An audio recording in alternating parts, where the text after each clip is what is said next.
টি খুবই ভালো। দুই টিমই যখন খেলবে তাদের 7-8টা করে ব্যাটসম্যান থাকবে, মেন ব্যাটসম্যান। আপনার পাকিস্তান সিরিজ আপনি দুই টিমের মধ্যে যদি কম্পেয়ার করতে বলি, ইন্ডিয়ার সঙ্গে কিভাবে? দেখেন, আমরা পাকিস্তানে খুব ভালো ক্রিকেট খেলেছি। এটা আমার কাছে মনে হয় এটা পাস্ট হয়ে গেছে, বাট এখান থেকে আমরা কিছুটা কনফিডেন্স পেয়েছি। বাট হোমে যখন ইন্ডিয়ার সাথে খেলবো, India always better side. So আমি বলবো না যে খুব চ্যালেঞ্জিং হবে না, আবার খুব সহজ হবে। জিনিসটা তাদের কন্ডিশনে তারা খুব ভালো হবে এবং তাদের টেস্ট ক্রিকেটের যদি র্যাঙ্ক তারা রাখে খুব উপরে, তো আমার মনে হয় আমাদের জন্য খুব চ্যালেঞ্জিং হবে।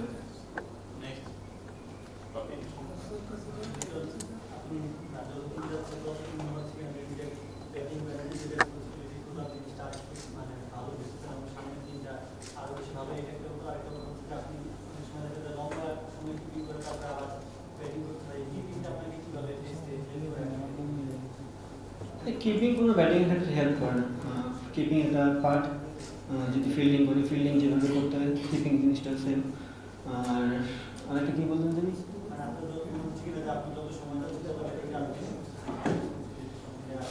না, স্বাভাবিক। আমি অলমোস্ট 9-10 বছর হয়ে গেছে ক্রিকেট খেলতে, সো ওইটুকু এক্সপিরিয়েন্স তো হয়েছে। আর এখনই সময় দায়িত্ব নেওয়ার, তো দায়িত্ব যদি এখন না নিই তো আর কবে? সুযোগ পেলে আমি বলতেছি যে জিনিসটা যে দায়িত্ব নেওয়ার সময় এসেছে, বাট জিনিসটা এই না যে প্রতি ম্যাচে আমাকে দায়িত্ব নিতে হবে। আমি মানুষ, আমাদের মিস্টেক হতে পারে।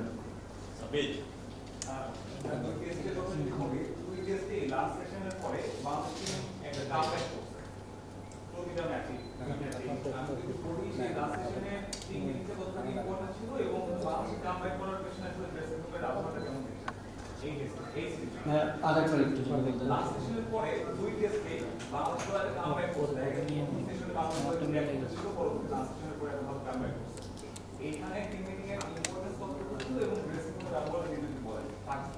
না, আপনি এটা খুব ভালো পয়েন্ট বলেছেন। এটা আমাদের আসলে প্লেয়ারদের ফোকাস করা উচিত, কারণ টেস্ট ক্রিকেটে সেশন যেহেতু জিততে হয়, প্রত্যেকটা সেশন অনেক ইম্পর্টেন্ট।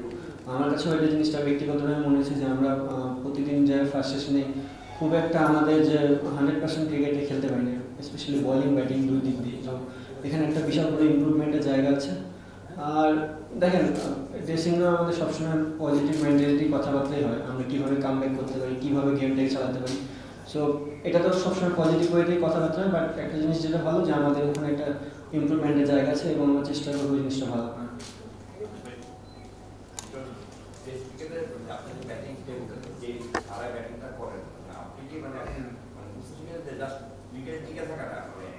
রানটা করাটা খুব বেশি ইম্পর্টেন্ট। আমরা ডিফেন্সিভ মাইন্ডসেট অনেক প্লেয়ার খেলে, আপনি কিন্তু সেই মাইন্ডসেট খেলেন। মানে এটা আসলে মানে from batting point of view, এটা কি মানে আপনার টিমেরই একটা প্ল্যান থাকে, নাকি আপনি নিজেরই একটা প্ল্যান যে আমি বোলিং অ্যাটাকটাকে করবো, মানে জাস্ট ডিমোরালাইজ করবো উইথ মাই শটস? আমি যে খুব অ্যাটাকিং ক্রিকেট খেলতে জিনিসটা তা না। আমার মনে হয় আমার কাছে যে বলটা মনে হয় স্কোরিং জোনের হোক, আমি ওটাকে স্কোর করার চেষ্টা করি। আর অবশ্যই এখন যে কোনো ফর্মেটে আপনি দেখবেন রানটা প্রাধান্য মানুষ বেশি দেয়। আপনি যদি লাস্ট গেমে চিন্তা করেন বা তার আগের গেমটাও চিন্তা করেন, আমরা একটা জায়গায় যাই কিন্তু রান করতে পারতেছিলাম না। সো আমি নামার পর বল আর রানা বলে খেলাতে কিন্তু একটা ফ্লো চলে আসে। আমার কাছে মনে হয় যখন আমি যে ধরনের ব্যাটিং করি, বিশেষ করে টেস্ট ক্রিকেটে, পুরো ওয়ার্ল্ডে সবাই অ্যাটাকিং মুভমেন্টে ক্রিকেটটাই খেলে। স্বাভাবিক বিষয়, টেস্ট ক্রিকেটে অ্যাটাকিং ফিল্ডিং থাকে, আউট হওয়ার চান্স যেমন বেশি থাকে, স্কোরিং করার অপরচুনিটিও বেশি থাকে। তো আমার মনে হয় আমি যদি আমার হাতে ব্যাটসম্যান থাকে লাইক মিরাজ, আমি যে ধরনের ব্যাটিং করি ওখানে আমি ম্যাক্সিমাম মিরাজরাই পাবো, বা উপর থেকে যদি একজন থাকে অথবা মুশিফ বা সাকিব বা একজনকে পাবো, বা টপ অর্ডার থেকে একজনকে পাবো, একটা ব্যাটসম্যান মিরাজ প্লাস বোলার। তো আমার যদি আমি একটু শর্ট না খেলি, টিমে স্কোর করা চলবে না, প্লাস আমার মনে হয় আমিও ওই জায়গায় স্ট্রাক হতে হবে। তো আমি এইভাবেই খেলতে চাই আর কি। স্পেসিফিক করে যে 18 ওভারটা ছিল পাকিস্তান সিরিজে, মানে that was a very turning point. মানে ওভার একটা ছিল কিন্তু বাট পুরো বডি ল্যাঙ্গুয়েজ, মানে বাংলাদেশের ব্যাটসম্যান অন্য ব্যাটসম্যান ড্রেসিং করেছে, তারা বলছিল যে উই ক্যান চার্জ পাকিস্তান। মানে এটা কি একটা মাথা থেকে থাকে যে I will charge him in this over? না, আমার কাছে ওটা মনে হয় না। দেখেন, পাকিস্তানের গেমটা পুরোটাই অন্যরকম একটা গেম ছিল বিকজ অফ হিট। প্রচণ্ড গরম ছিল। আমি কিপিং করেছি, আমি জানি যে ওখানে ওই হিটে দিনের শেষের দিকে আসে কিপিং করা, প্লাস যারা পেস বলার, যাদের অলমোস্ট 15-16 ওভারের স্পেল হয়ে যায় বা 12 ওভারের স্পেল, তাদের জন্য আসে পরের স্পেলটাতে খুব মানে আছে না একটা যে দিনে ফার্স্টে এবং শেষের দিকে আসে। তো আমার কাছে মনে হচ্ছে এটা একটা অপরচুনিটি, প্লাস নিউ বলটা ছিল যেখানে রান করা একটু ইজি ছিল বিকজ তারা টায়ার্ড এবং বলটা ভালো ব্যাটে আসতেছিল, ওল্ড বলটা খুব একটা ব্যাটে আসছে। তো আমি এবং শিবাই ডিসকাস করেছিলাম যে এটা একটা বিশাল অপরচুনিটি আমাদের রানটা কিছু আগায় নেওয়ার জন্য। আমার মনে হয় আমি পজিটিভ ইন্টেন্ট নিয়ে ফেলেছি।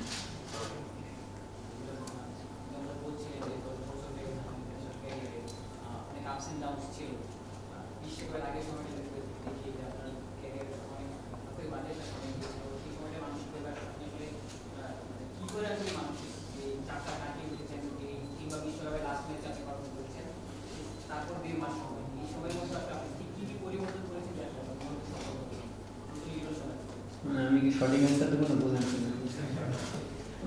যদি সঠিক অ্যান্সার দিই আমি এখানে কোনো কিছু নিয়ে চিন্তাই করিনি, আমি আমাকে নিয়ে চিন্তা করেছি যে আমি কীভাবে পরিশ্রম করবো, কীভাবে বেটার করা যায়। হ্যাঁ,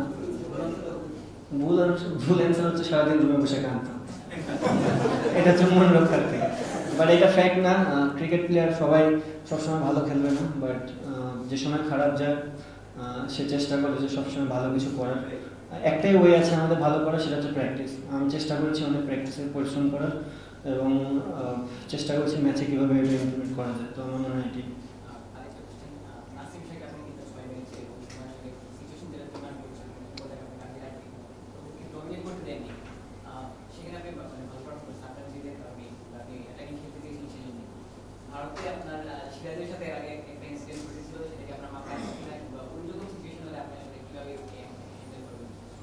হ্যাঁ, ভারতে এখনো পৌঁছায়নি, এখন ওটা ফিউচার, আর এটা যেটা বললেন সেটা পাস্ট। এটা দুটার ভিতরে কোনো পার্থক্য নেই। এখন প্রেজেন্টে আছি, আমার একটু পর প্র্যাকটিস আছে, দিদি এখানে নিয়ে পড়া যায়।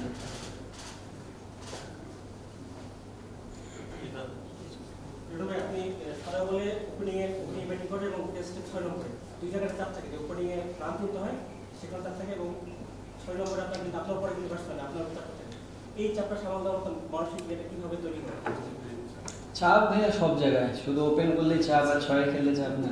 ব্যাটসম্যান না, এটা ভুল কথা, আমার থেকে ভালো ব্যাটসম্যান নিচে আছে, মিরাজ, তো ব্যাটসম্যান আছে। আর চাপ না, আমার কাছে মনে হয় টেস্ট ক্রিকেটে এমন একটা খেলা, আপনার হাতে অনেক সময় আছে। সো আপনি যখনই ব্যাটিং করেন আপনাকে জিরো থেকে স্টার্ট করে সারাদিন সময় আছে আপনার ইমপ্লিমেন্ট করার। তো আমার মনে হয় চাপ না, আমি যেভাবে প্র্যাকটিস করি আমি চেষ্টা করতেছি ওইভাবেই খেলার।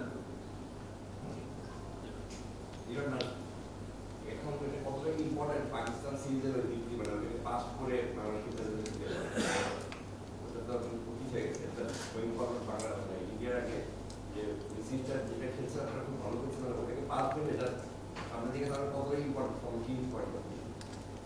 অবভিয়াসলি খুবই ইম্পর্টেন্ট। এটা আপনাদেরও একটু হেল্প করতে হবে যে আপনারা যদি ওই পাকিস্তান সিরিজ নিয়ে বেশি কথা না বলেন খুব ভালো হবে, বিকজ সামনে যে সিরিজটা আসছে এটা অনেক বড় চ্যালেঞ্জিং একটা সিরিজ। অ্যাজ এ প্লেয়ার আমার কাছে ওটা পাস্ট হয়ে গেছে এখন সামনে যাওয়ার জন্য, বিকজ আপনারা জানেন ইন্ডিয়া বড় একটা দল এবং আমাদের বলটাও চেঞ্জ হচ্ছে। সো এই বলে আমরা খুব কমই খেলি, চ্যালেঞ্জিং হবে এবং আমাদের প্লেয়াররা খুব পরিশ্রম করতেছে, দেখা যাক কী হবে।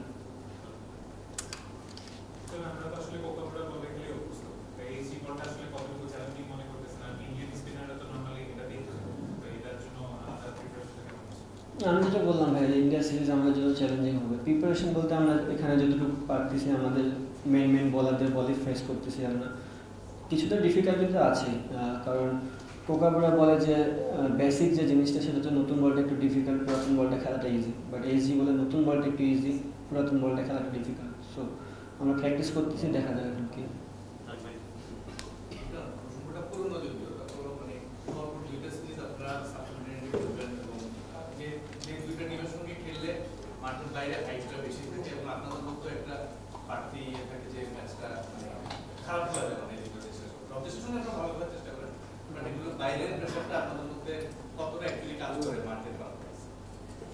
না, আমার কাছে মনে হয় এটা মোটিভেটই করে, কারণ অবভিয়াসলি আপনি ভালো খেললে আপনার ফেম হবে, দুটা মানুষ চিনবে, এর থেকে বড় পাওয়া তার কিছু থাকতে পারে না। ইন্ডিয়া অনেক বড় একটা দল, তো আমার কাছে মনে হয় না এখানে কোনো প্রেশারে কোনো কিছু। অবভিয়াসলি টেস্ট ক্রিকেট আমরা মোটামুটি ভালো খেলতেছি, এখন ধারাবাহিক বজায় রাখতে হবে, এটাই সবচেয়ে বড় চ্যালেঞ্জ একটা প্লেয়ারের জন্য। আর ভালো খেললে অবশ্যই বাহাবাটা পাবে।